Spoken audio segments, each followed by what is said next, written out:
Hey, everybody, welcome to Tea and Chocolate.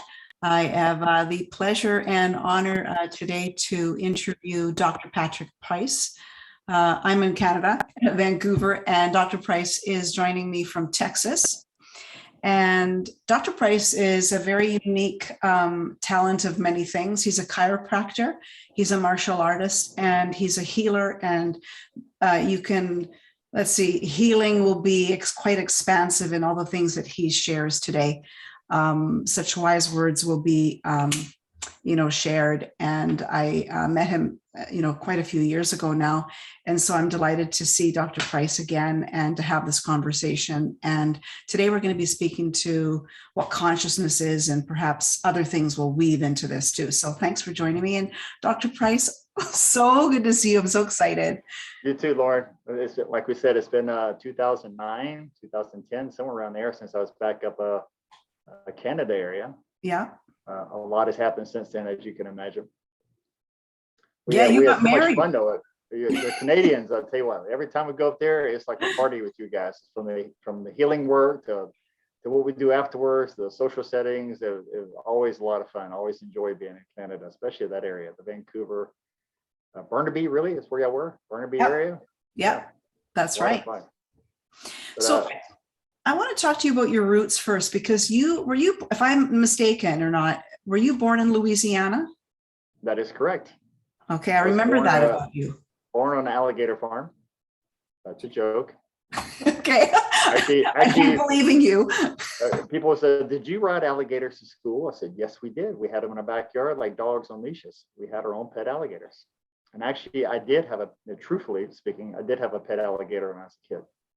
Just when they get a little big, you have to bring them back to the swamp, Right. Louisiana, yes. Alexandria, Louisiana was my birthplace, and kind of a small area, not a lot of stuff happening there, but it was a good upbringing. Being my backyard was the woods, so I always had time in the bayous with the snakes, the bugs, the frogs, getting muddy and nasty as a kid. It's kind of like when you're a kid, you should be exposed to all the elements, and that includes just getting so muddy, all you can see is your eyes and your teeth. And that was kind of how we always ended up in Louisiana all the time as kids. So it was a lot of fun. It was never a dull moment growing up. You have horses, you have water everywhere, and lots of land to go have fun on. That seems extraordinary. Yeah, so now I live in the city, so I miss a lot of that. But I realized people in the city, some people have never even gotten their foot in the dirt. So we had a Qigong class one time. We had a lady who had never had her feet in the grass or the dirt. She'd been raised so much in the city, she never had her feet like that. So the class, we took off her shoes and we videotaped her putting her feet down in the dirt and feel her toes in the dirt for the first time in her adult life. Wow. We all waited and she goes, "Wow. What's it feel like?" She goes, "It feels good." Was this recent? No, this is back at the place. There was a place called Center Point here in Houston, Texas. It was really where a lot of the metaphysical places to meet at was there, and a lot of well-known people who are very famous today, this was their starting point. Mm-hmm. If not, they at least had gone through there at some point in time and been a speaker, presenter at Center Point. And now that place is now gone. And so in Houston, from traveling around, Houston was really a huge magnet for people in the metaphysical industry at one point. It was easy to walk in different groups and see what was going on and watching some very interesting, very exciting things happening. So I didn't have to travel around the world in the beginning to meet a lot of very, fantastic looking, let's just say techniques, because people had their own way of doing things, from the Indians to the Chinese to the Hindu. There was always someone in town who had a new system or new technique to be involved with. So, I'd have to go for it. When I traveled, it was mainly first for me to go out and start speaking and presenting. And then, of course, on that road, as far as like the classes that you saw me teach, I ended up meeting more people when I travel internationally. And in Canada, it's like we always met new people there as well when I visited. There was always someone who'd come into the class and they had some kind of unique ability. And all I did was help them identify more what their ability was and how to use it more. So my background, yes, was growing up as a chiropractor. I was a patient first for many years. My body got beat up a lot in martial arts, so chiropractic really saved my life. I got injured really bad where I lost use of my legs at one time. I blew out a disc in my back. And so that really changed my life from the martial art being that direction, more being a professional fighter, to more, I need to heal my body now. And so that really never stopped. But what it did is getting into the metaphysical world and into the natural medicine, it helped me give my body back to go back and do the things I love again, like the martial arts, which we still have a school now and I still teach. Mhm. Now, in retrospect, had these sort of any kind of realizations happen when you were a child?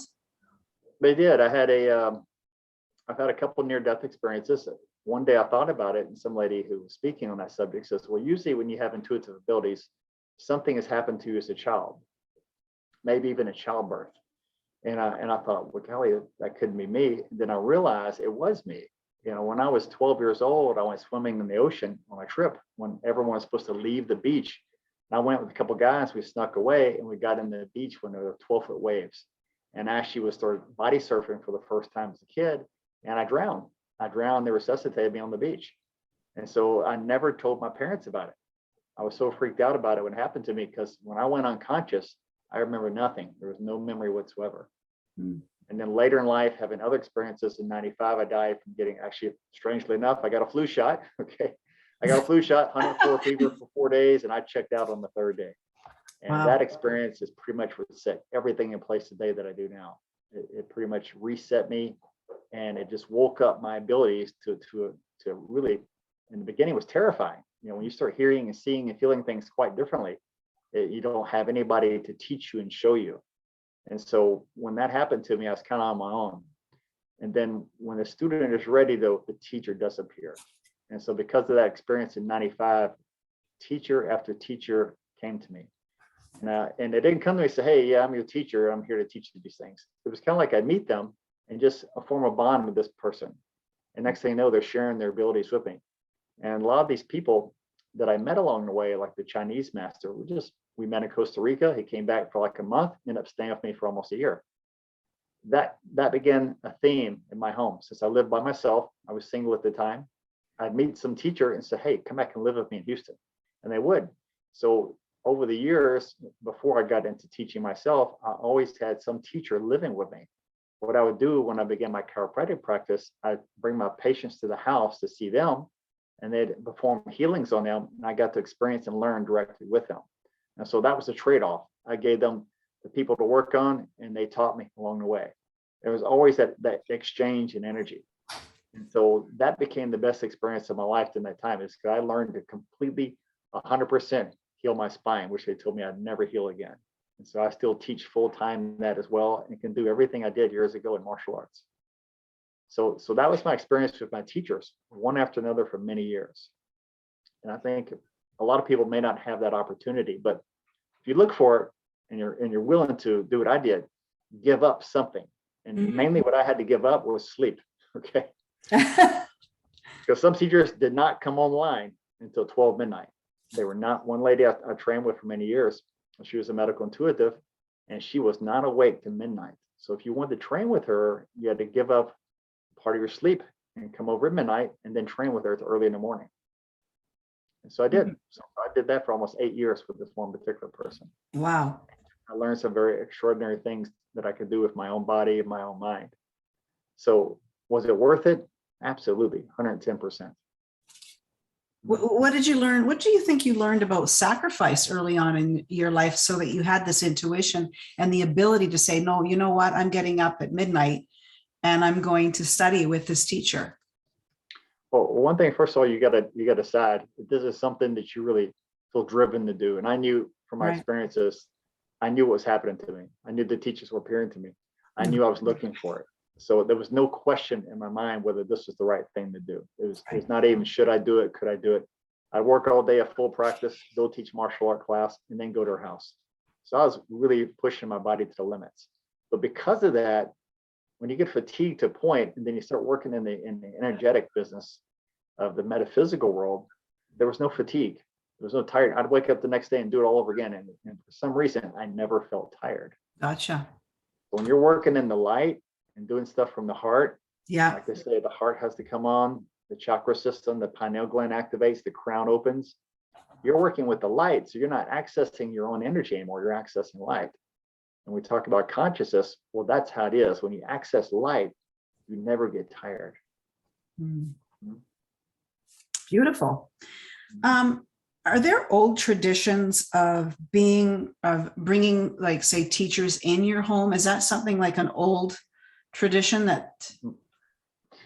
Well, as far as tradition wise, I think the old days, a lot of people did that probably traditionally. I mean, when you had the traveling healer who come to town, he usually found someone who stayed with, right? In fact, that's what they taught me to do. When I Right. began to travel internationally, I did exactly what the teacher showed me. Is when you find a host in another city. I tried it in the States, Florida, Vancouver, wherever I went, California, wherever they found somebody of interest, they would tell their friends, gather up classes, have classes, set up clients, and the business side of it is you give a third of what you make to the person. And this is what all the medicine people, even the Indians, the Apache I train with, is whatever you make, you give a third to your host, and of course you work on them while you're there. So that's the trade. And I used that old traditional method that all the ones who worked with me did the same thing. They made sure that they give you a third of their income as they travel. And basically you set up the people for them to see, have the classes or whatever they need. And so when I took that traditional method of having them in a home and then did it myself, it's repeatable. In fact, today, the people that I train, I teach the same method. Instead of doing like a doctor of chiropractic, which I also teach the classes to doctors, is also in the metaphysical, I teach them more like the traditional medicine man would do. Go stay with someone, they take care of you, they feed you, you pay them a fee. And so that system works out quite well. What was it like for you to hone in on your chiropractic skills while you were, evolving in that sense, and then seeing your clients, and then all these other interesting modalities that you were exposed to? What was that like for you? That's good. That's a very good question, by the way. Thank you. Because I've been asked that before, and it's very simple. It's like, first of all, I trained in martial arts. Well, Yeah. you find a teacher, right? And then you get a black belt in the system, and then you go, I like jujitsu. Let's go try Aikido, or let's go try judo. And so you find another teacher, or they find you. And so as you train from system to system, you get different teachers and different perspectives. So I did that first in the martial arts. Well, actually, before I got into the metaphysical world, I studied with a lot of different unique chiropractors. I got into the world of kinesiology, they call it, the muscle testing. Right. And what I didn't know, they were a tight-knit group, and there was like a dozen guys in the States. They're called the Dirty Dozen. They had their own system of kinesiology. Mm-hmm. So when I found out that, it's like, man, that's it. So I found these guys and trained with 8 of the 12 people before the rest of them passed away. I did miss Dr. Goodhart, Dr. Thie, because they had passed on. But some of them were kind of known. Some were completely unknown. And the one that I found in Houston was completely unknown. And I actually moved my practice in with him. And for 3 years, we worked together in our practice. So we intuitively learned back and forth a lot of unique chiropractic techniques, which we developed ourselves. So about that time, as I was studying with these guys, I was developing my own system of kinesiology. I end up meeting all the metaphysical people. So whatever I would learn at nighttime, the next day I'd practice on my patients. What a perfect place. They call it a practice, right? And so I'd make sure it's something that I felt wasn't too strange for them, but something I felt confident that is something I need to practice on somebody. And I did. And one thing is that I exclusively did is start working with emotions. Because really, when you're in pain and you have a whatever disease they may call it, a condition, there's always underlying emotions behind that. Oh, yeah. We talk about consciousness. This is the whole thing, is learning to get down and master those emotions. So this is what the teachers taught me. Everybody has an underlying emotional condition under what their physical condition is. Right. So it was perfect. They just kind of blended together. Okay. Thank you. What do you make of, your experiences when the teachers were unknown? Like, I just find that to be, I don't know, just really interesting when you just kind of find a jewel, and it's come to you, like you say, the teacher comes, but when they're unknown, it kind of, I don't know, they seem more special. I don't know. What are your thoughts on that? Well, the unknown guy that really sticks out is always my first Chinese teacher. Bing was his name. He we're in Costa Rica just having fun for 2 weeks over there, and this guy's teaching Tai Chi. Right. So they asked him to come back, as some other people with us. They asked him to come back to Houston. The guy was living 8 months of his life in the jungle. So he lived in the jungle, just like Wow. a native. And then he would come out of the jungle, teach Tai Chi and Chinese massage, and then go back into the jungle. And he'd been living like this way to like 74 different countries. He traveled with a backpack and 2 pairs of clothes. That's it. And so when he came back to Houston, he first stayed with a friend of ours for 1 month. He came to me, he goes, "Can I please stay with you?" I go, "Well, yeah, I originally wanted you to stay with me." He goes, "They fight too much. I want to stay with you." So he came with me. Next thing I know, it's almost a year later, we're still together. And the only reason he left is because he was just ready to go visit another place. So he came back consistently and stayed with me for months at a time. And so that was really the first unknown person, was the Chinese guy, because he's a man from the jungle. If you hear his story, he lived basically in the woods in China, and then came out of the jungle to learn some Tai Chi with an old master who saved his life. And so he dedicated his life to it. Mm-hmm. He's actually in Nepal right now, living there. So that was my first unknown. The other unknown was a medical intuitive who was a banker, had a near-death experience, and suddenly she could see people's heart beating by looking through their eyes at their chest, and sort of noticing the vascular system and then the nervous system. She could see the layers of the body. And I met her just at a meeting and just some people gathering. And I looked at her and says, "That's really interesting. Could I learn how to do that?" She goes, "You already know how to do this." And right away, I knew that's the person I had to study with next. And so she was an extreme medical intuitive, could scan your body like a CAT scan. And it was teachable. Not everybody sees it so clearly, but with your eyes, you can learn to literally see inside the body. And so when this started happening to me, and then transferring that technique to my practice, I was actually looking and seeing people's colons had polyps in irritated areas. I could actually look and see the colon, what it was doing. Now, as freaky as that may sound, even to this day, I still think about that going, that just sounds really strange, but it's teachable. And right away, when you teach some people how to improve their vision, they start seeing the same things. First, they'll see the aura, then they'll see the little chi floating around in the sky, the sea of chi, as they call it. And then you begin to see organs and glands. So we know it's teachable, but not everybody picks it up. But you usually will pick up something like hearing and taste. And as I teach these things to people, what happens is someone will start developing taste. They'll notice what kind of heavy metals you have in your body by standing next to you. And so we've had all these things verified. When this first began to happen, of course, the scientist side of me goes, "We need to prove this." And so we began proving what we saw with our eyes, what we tasted in the body. We would test people and making sure what we were seeing, tasting, hearing, smelling was there. And we proved it over and over. So to ourselves, we don't need to prove it anymore. But I do want to mention one last thing about this. When we started studying with Dr. Juan, who's now passed on, he put an EEG map on our heads, and he wanted to know one thing really interesting. But it was a Apache medicine man was in town that I trained with, and they looked at his brain when he began doing his healing, and he went to a delta wave, that 1 to 3 hertz, really low hertz when he did his healing. And then when he looked at the shaman, he'd done over 1,000 people in the jungle. He put the brain cap on and measured their brain. He'd look at the person he was working on, and then look at the medicine man, and they always went to the alpha wave. When he did it to me, my alpha wave completely disappeared, and my theta wave went off the chart, and he couldn't measure it. And we have this all, we documented all this and videotaped everything that was happening just to make sure for the future. And so we learned that when people go to a theta wave, not just myself, when you do Qigong, Tai Chi, meditation, and you go to theta wave, whatever healing technique you're using works faster. It's more intense. It's at 3 to 7 hertz. And that is some scientific research that we did. And we learned that when you teach someone to go to theta, whatever they're doing, they're going to be more powerful. Now, the delta wave, we're not sure of. He was kind of different. The Indian, anyway, he had 3 near-death experiences, but he always went to delta for some reason. And we saw it on the graphs. So that may be something of interest to you.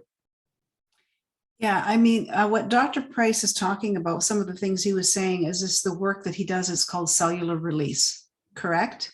Correct. Okay. So if you go to drpatrickprice.com, you'll be able to find out a little bit more about it. It's quite unique, and it's a very deep healing practice. It's You seem like you know something about this. Is there Yes, something I you know about this do. technique? Yeah. I'll just leave it at that. It's very Okay. interesting. Okay, we'll leave it at that. How about that? Oh, well, if it comes up again, great. Um, Now that technique, since we've seen you, since we've been up there in Canada, yeah, it has evolved into several other branches of that technique. Because it's such a, even to this day, no matter who I work on with this technique, who I teach it to, no one has seen something like this. no. It's that unique because 30 something people came together, these kind of teachers that we talk about, to develop this technique. So it's got a whole bunch of people from the medical world to the medicine world putting this together, including even musicians like Robert Aviles. Mhm. So because of that, I wanted something that was less intense to work on people. And since then, we have other branches of techniques that are much more passive to use on somebody to get change, to alter behavior, things like that. And these are techniques that can be done without even touching the person. Right. And it's not using hypnosis, not using anything like that. It's just simply a medicine technique from the old world people. Well, those releases really taught me a lot about, you can just be on the table. You learn so much about life.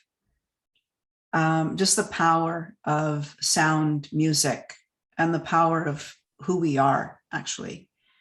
Right. Much more expansive than that, of course. If you want to add to that, you're welcome to do so. Well, help the audience understand when you hear the word cellular release, you think of the cells of the body. Correct. Yeah. And the best way I can explain it, even to this day, is still very simple. If a dog bit you when you're a child and you had that dog bite, and anytime someone touches that dog bite, it's so sensitive because of the injury you had, the trauma.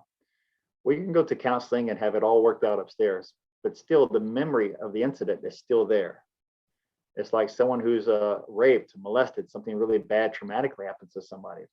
The memory is still in the cells of the body. And so this technique came about to release the memory using sound, using music, and using touch. Of course, the very specific breathing technique you use. And the thing is, it's so bizarre of a technique, but it's teachable. It's repeatable. And that's what science likes. Science likes something, if I do it, can someone else do it? Or is it just only me? But no, it's not. We know there's certain things to do the cellular release technique to prepare a person to help them do it. And that is getting you into a theta wave. When you're in theta is when all the magic happens.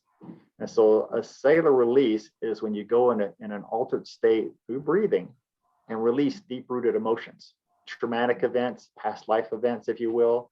You never know what's going to happen to a person during a release, but definitely afterwards, they're always going to be quite different. They're going to be more clear in their mind. They're going to be out of pain. They're going to be whatever issues they had, they have usually released in that one night, just one night of having a session. Mm-hmm. Well, what have they been like lately?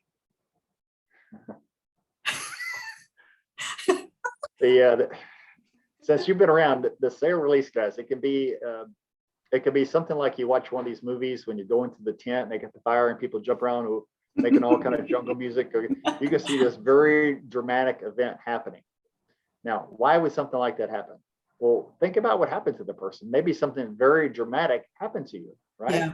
Maybe you've been in a car crash. Maybe you were attacked by wild animals.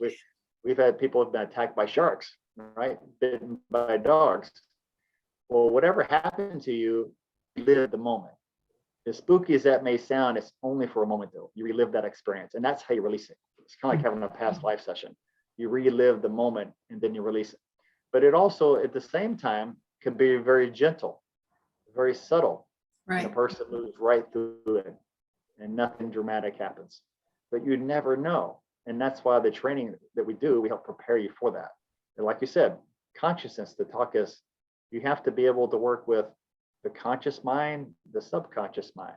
And let me define those, because that was the topic of our talk tonight, is when you have a separate self-consciousness, when you're born, you're separated from your mother, and you develop this separate self in a way. And by the way, when I've had a couple near-death experiences, when I see a spirit entering the body, and I can only tell you from my own experiences, it's at birth. It's not conception. A spirit has a time to come into the child and leave to test it out, see if this is the right timing for the spirit to have this certain experience. But when you first deliver a child, the spirit enters in, or when they take that first breath, that baby lets out that loud scream, that is a spirit breath. That's when a spirit that we saw enters the body at that time. Mm-hmm. Take it for what you will, but this is my personal experience with it. And so when you develop this separate self, that is the vision of the conscious and subconscious.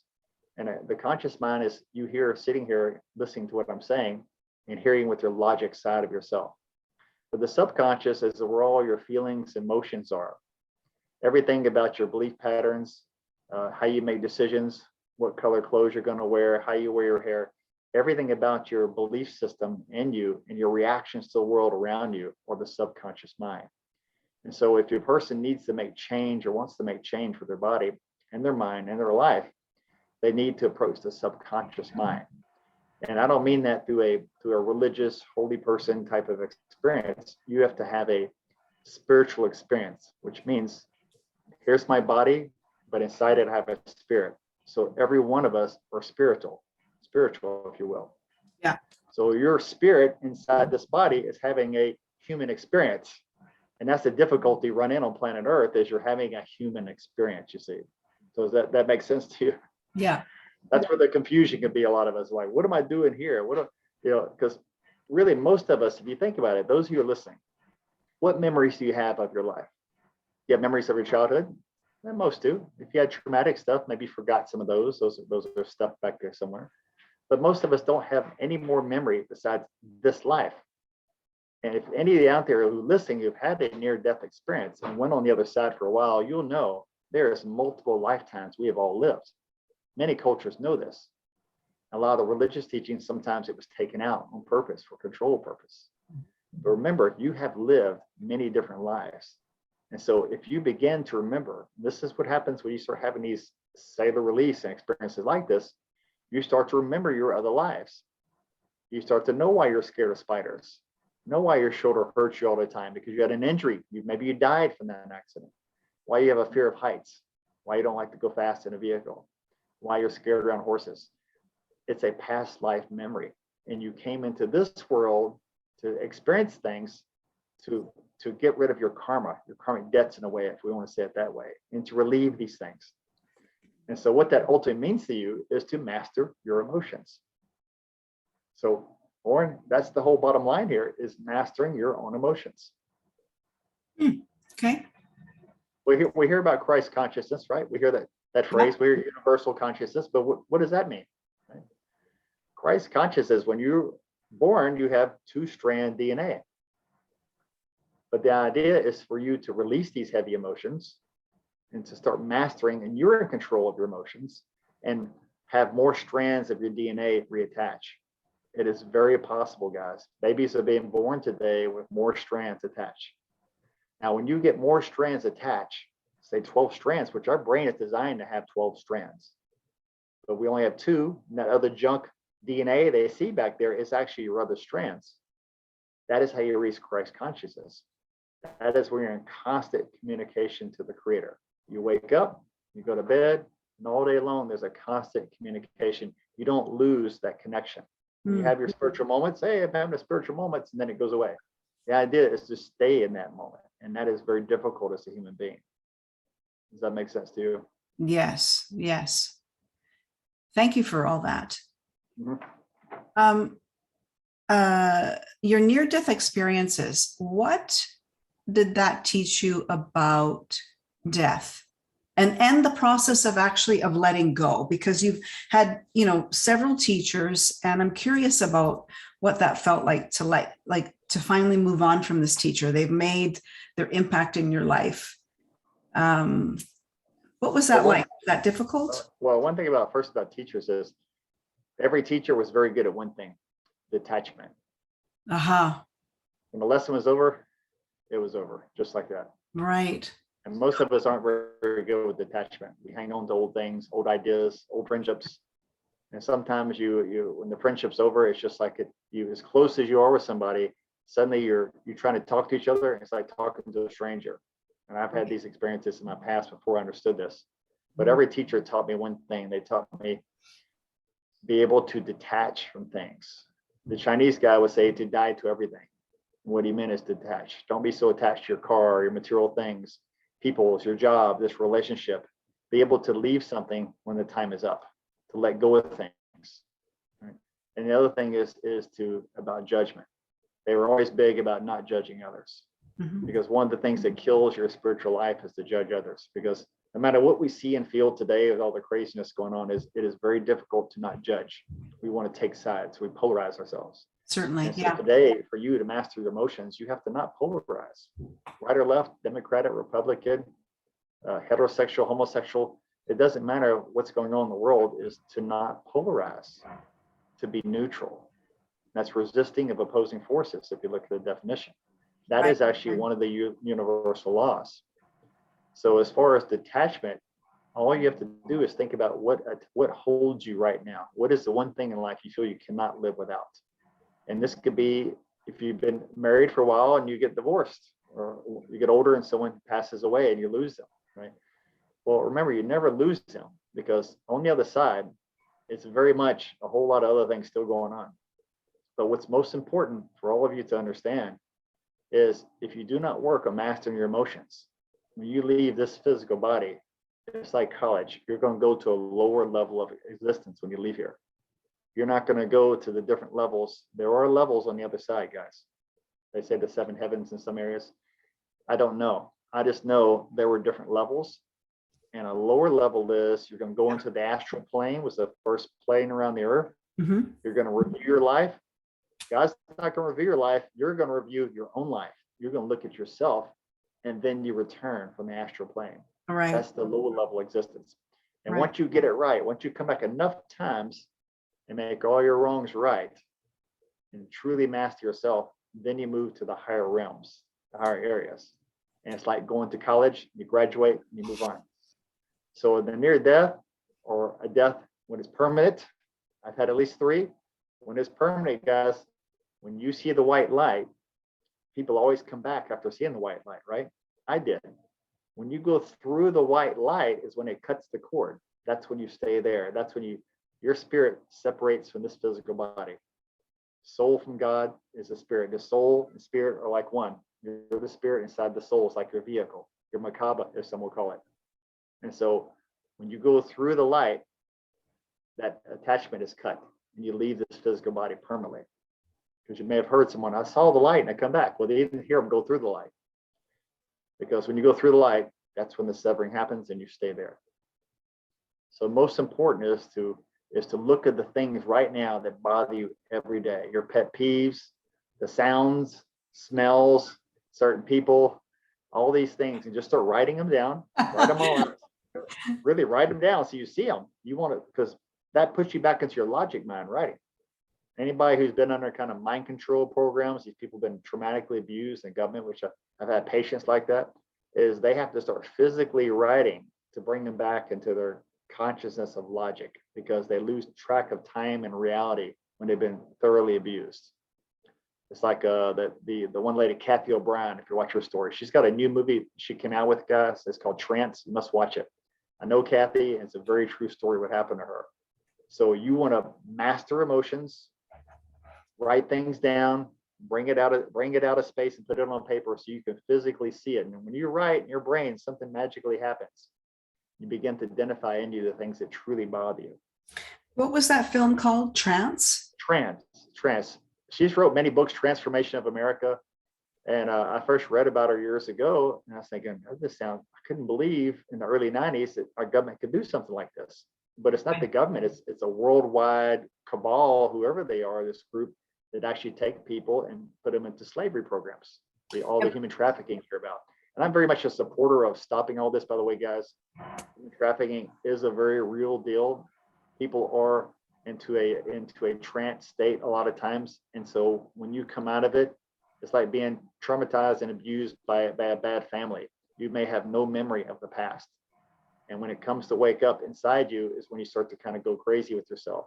And so the best thing to do coming out of these past traumas, even just coming out of a bad relationship where someone abused you, is to start writing out your story. This brings you back into that conscious mind, which you can logically deal with something again. Because if you're in a trance, think about, Lauren, if you're in a trance state, you're already in a hypnotic state.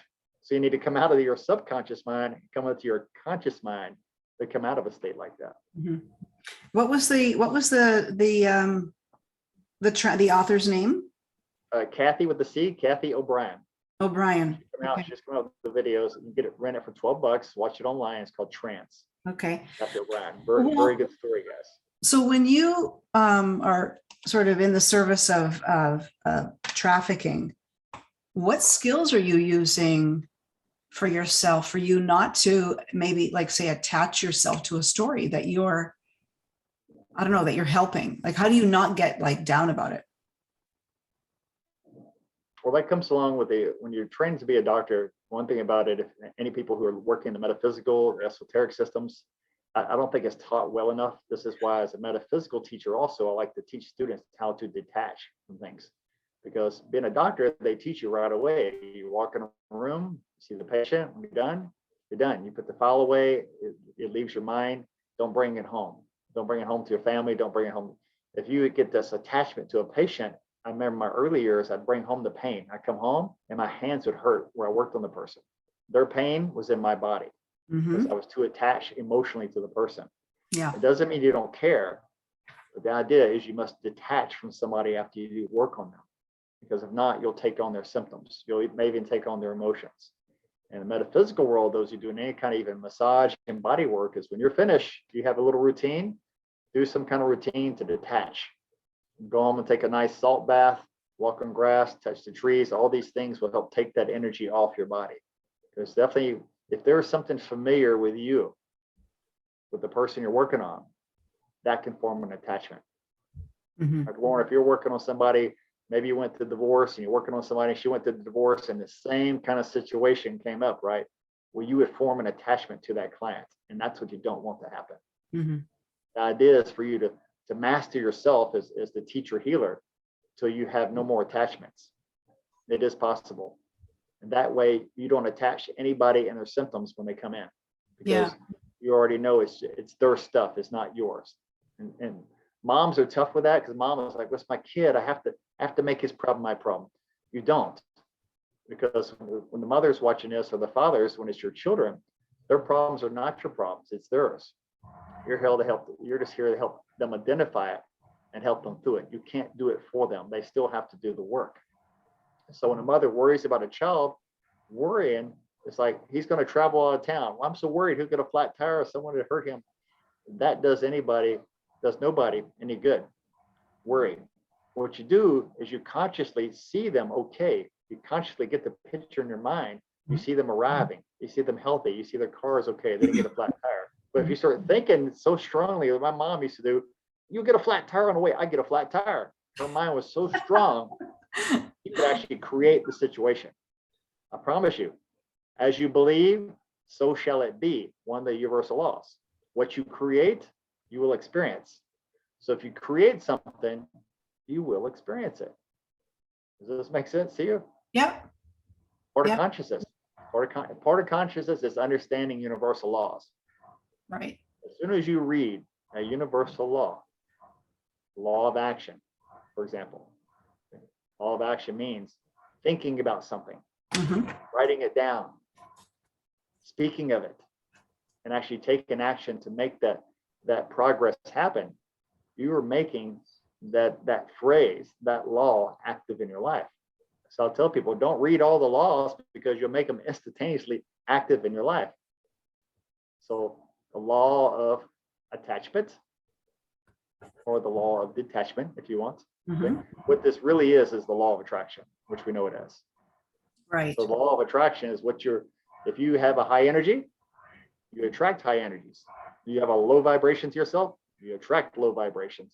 That is a universal law. You cannot change it. Right. What are some things that are, obviously we're in, I don't know what you want to call it, but there's a lot of things that are going on at different levels right now. And it's very difficult for some, I wouldn't say, I shouldn't say some, many, thousands, millions, whatever, around the globe, about, who are critical thinkers, who are truly trying to understand what's happening and sort of the effects of how they're trying to control us in certain ways. Like a collective consciousness, you mean, right? Yeah. Okay. So let me address this. This is pretty simple. It's like if I have a husband and wife from me, because in my business, I'm a chiropractor, I'm also I work with emotions, as you can imagine, in the business mainly. And so when you're dealing with people, if you deal with physical pain, and me watching this, you must deal with emotions on some level, because underneath the person's pain is always emotions. And if you get to the emotional component, what it is, and they release that or neutralize it, as I say, the physical pain almost dissipates almost instantly. But here's the stumbling blocks, and this is important. You brought this up, Lauren.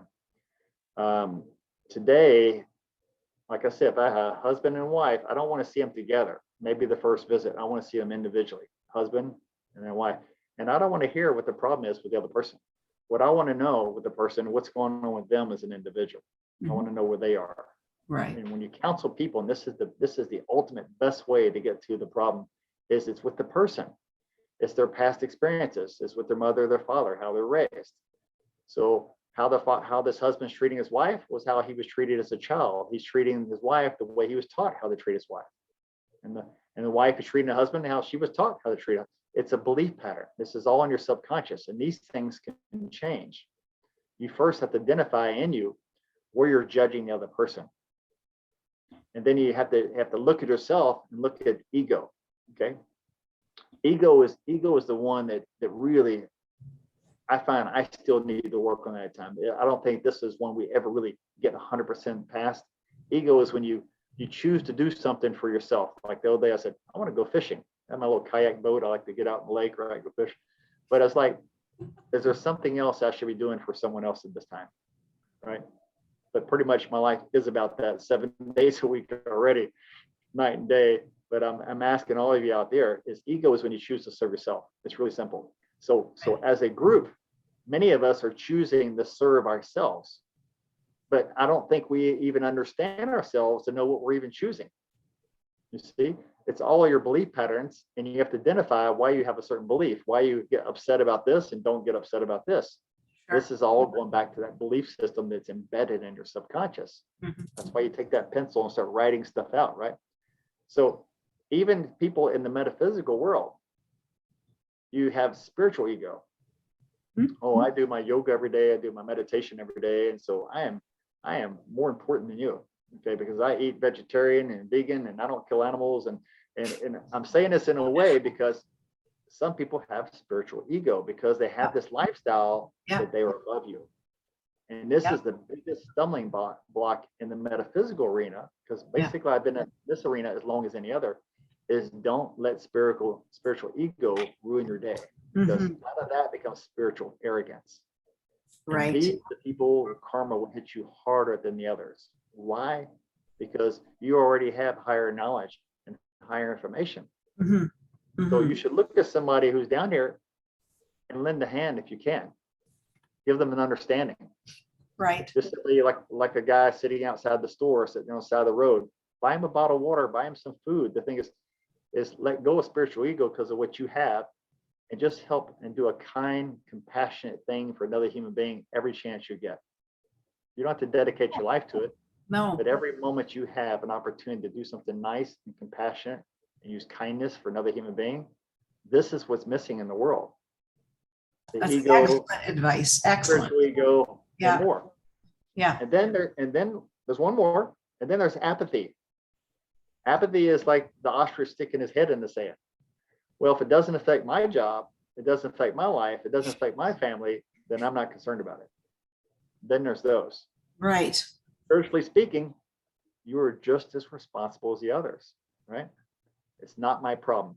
It is yours. It is your challenge. So remember, we're talking about a group consciousness. You can say Canada, United States, this country, but really we're all in this together, guys. It's all one group consciousness. If 70% of the world thinks this should happen and they feel this should happen, guess what's going to happen? It's going to happen. But you know what? As a group consciousness, we can change that. We can change what's going to happen. If we think the poles are ready to shift on the planet and we all focus on the pole shifting, it's just a matter of time till the North Pole and South Pole shift once again.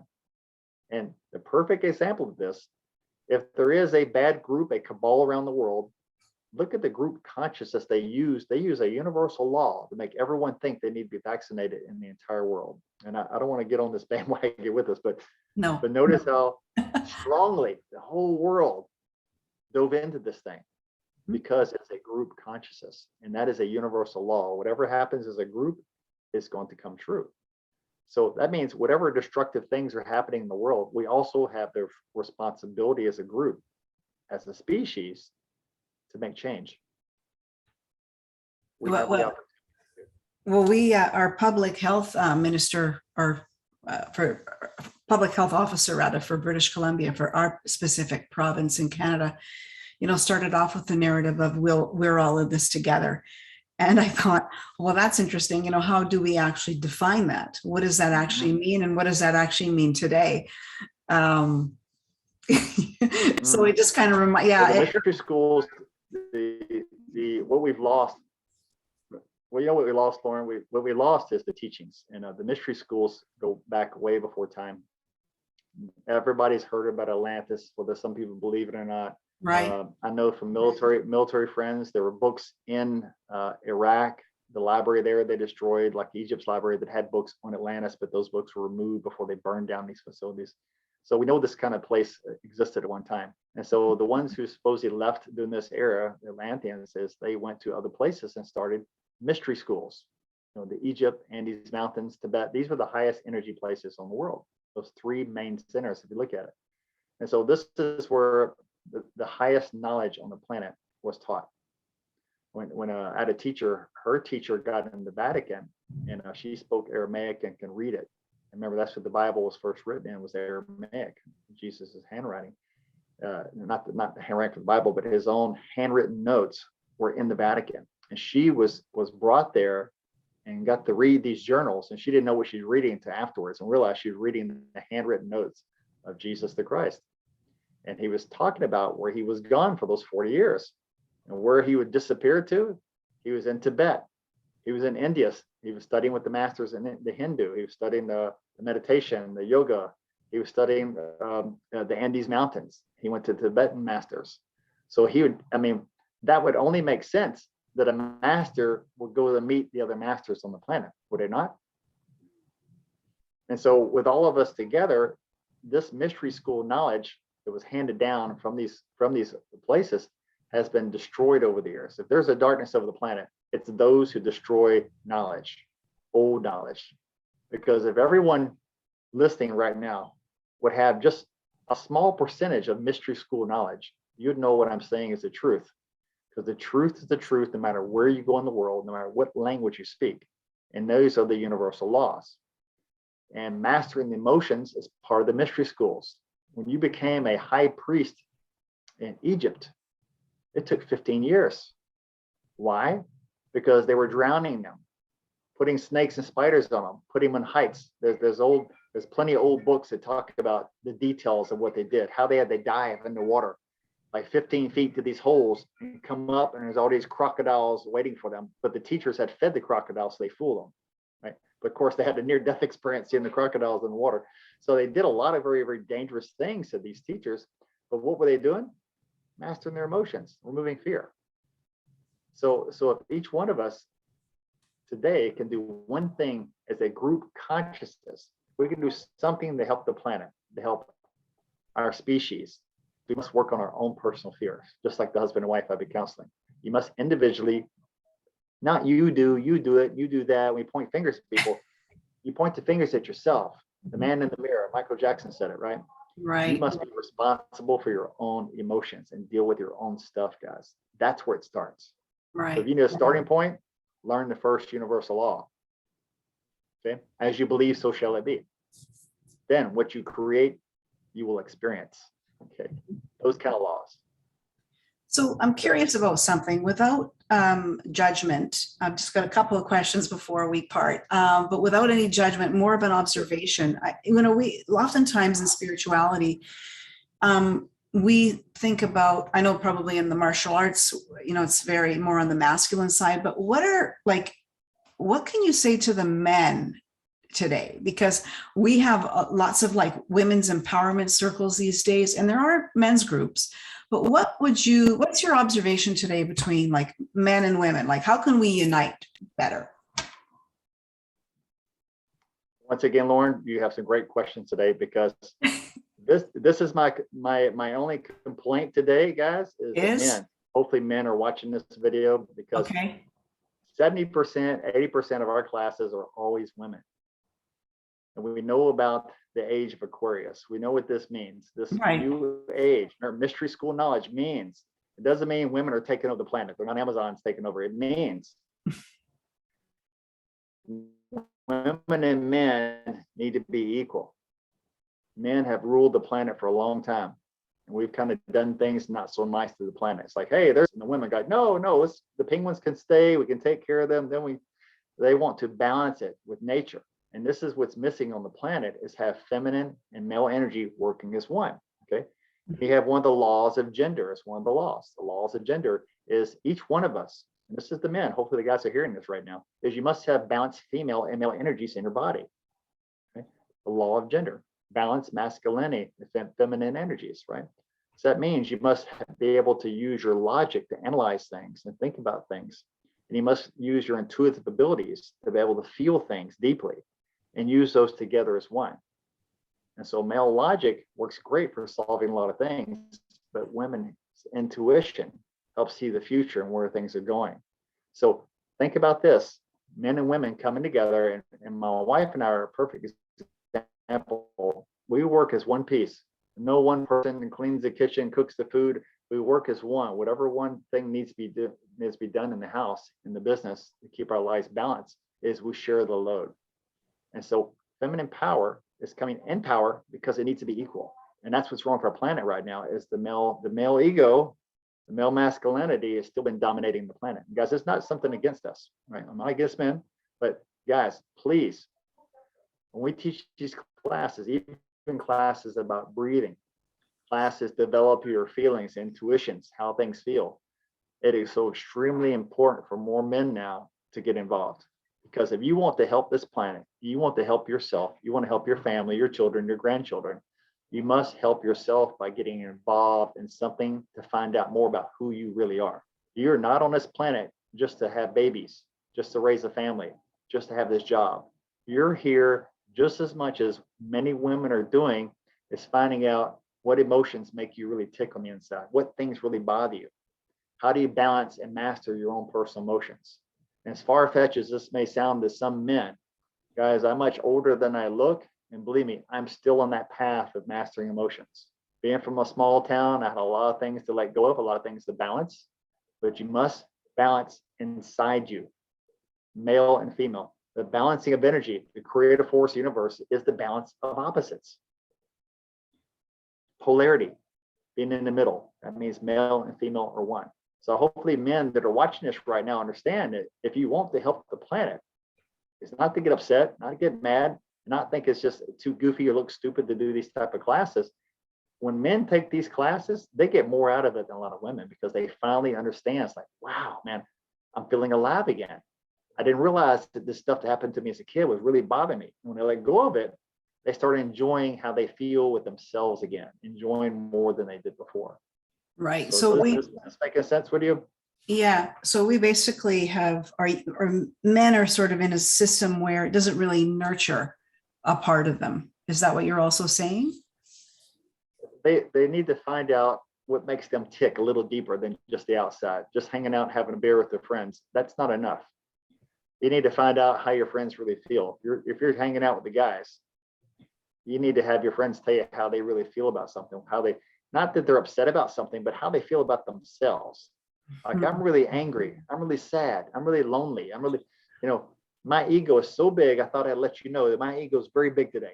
Okay. And knowing that that's something you need to personally deal with. And then that, once you identify and know that it's there, guys, take the steps to do something about it. Make a better you. There's always room for improvement for all of us. I'm not saying that I don't have room for improvement, because believe me, you talk to my wife, she'll have a list over here. I told her list is probably this long, big book up here. So there's always room for to improve, because I want to develop my consciousness to the point that I truthfully know each moment of the day how I'm feeling about every little thing, where I'm going, where I'm going to leave this earth, where I'm going to be. Because I definitely know how I got here now. I definitely know what this spirit is inside me. I know what my plan is on earth. I know what I'm here to do. And a lot of us have no clue what we're really doing here on earth. And you don't know that until you get to know the spirit inside your body. You get to know who this spirit really is, guys. And when you do, I tell you, it's such a relief to know that you have a plan, you have a purpose. No matter what you do, if you think your job's not important, you have a purpose as much as every person out there. I promise you. So thank you. So last couple of questions, and you can just blend them all in together. And I was curious if you still set goals for yourself. And then if you could describe what consciousness is. Well, we've been talking about it. So back to number one. Yeah. Well, consciousness. It's a circle. Remember we said the separate self, right? I don't have a exact definition, but when you talk to different teachers, they're going to tell you the same thing. Consciousness is knowing who the spirit is inside you. It's knowing yourself on a different level, knowing the emotions that make you tick, knowing the emotions that block you and hinder you. Consciousness is like a knowing not just your physical body, but your spiritual body, and know how emotions affect your physical body. Because if you know how emotions are affecting you, then that means you know how to make change. That is the law of change. You can alter them. So consciously means a higher knowledge. If you want to look at it, if you know the highest knowledge on the earth, it's knowing who you are and where you're from and why you're here. So consciousness comes back to that definition of a person, of why you are truly here on this earth, knowing what that answer is. Are we all miracles, Dr. Price? Yeah, if you hear one the teachers I had in the past and they describe it, they like it would go like to Bing, because Bing was just such an interesting person. He just says, detachment. You must die to all things. So when you die to all things, when you detach to all things, that means even the emotions that bother you, all the things that bother you, make you upset, make you angry, make you frustrated. When you detach from those things and let things just go as they are, doesn't mean give up. It just means don't let the worst news that you may hear today in your life destroy you. It comes, don't hang on to it, and then detach from it. It's to feel sad and then let sadness leave. It's to feel lonely and let lonely leave. But when you get an emotion that has a low vibration to it and you hang on to it, then it becomes you. But you have to remember, your spirit inside you, it is just an energy that's entered into your body, your physical body. So let your physical body dispose of it so your spiritual body can be clear, can know what its path truly is. All because one emotion can get you down and just strangle you your entire life if you don't get a hold of it. And all you know that. Somebody out here is angry a lot, lonely, not depressed. I'm depressed again. You're not depressed. It's just a vibration of that energy entered your body. Getting to know you is going to be past any medication, any drug, any counseling could ever do for you guys. And so these old world medicines, the Indians have their peyote sessions, the South America, they have the ayahuasca sessions. Everyone uses these medicines, right? They're not things you use in a nightclub, by the way. They're things that you find a medicine person and you go to where they are, South America, Central America, North America here for the Indians, and you have an experience. If that's what you need, if you cannot get out of your conscious mind, you can't get past a certain emotion. That's what these medicines from the overall people were designed to do, is to help free you of the conscious mind so you can look deeper into self. And some people have, if you hear South America, these ayahuasca now, a lot of people know about it. They go to have a session, think it's going to be a party, and they go and realize it took them to the darkest place they could ever imagine in their life and made them relive it again because it was still there, you see. And so having these sessions helps bring it back to the surface to get it out of your physical body, guys. Excellent. Any last words? Well, I think in this world today, Lauren, I'm glad we're having this talk, because when I have these talks, I can talk about what I really, of all the talks I have, all the things I teach, these talks about spirituality and consciousness are my favorite. Of course, you could probably tell, because it's why we're really here, is to have these talks.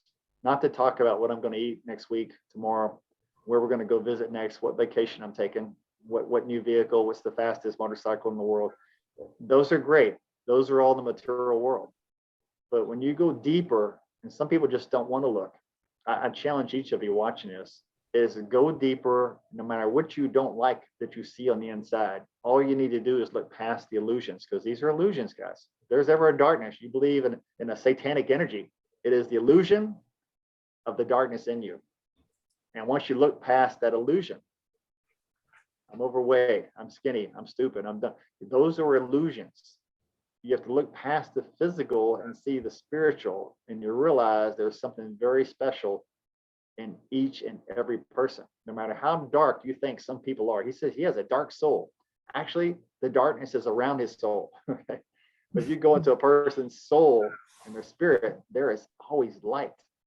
All the thousands of releases I've done around the planet. We've done 10 countries, thousands of releases on people everywhere. There is always light inside a person. Always, no matter how dark they think they are. And all you do is get them to see it. And when that person can see and feel their own light and know the creator still has a connection to them, and that's all you have to do is help them make the connection back to the light. So my message to all of you is look past those layers of illusion and find your light. I promise you it is there. Thank you.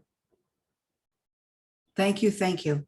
Don't leave me, but I'm just going to say a big thanks to you for this wonderful conversation, awesome reminders, great nuggets of wisdom.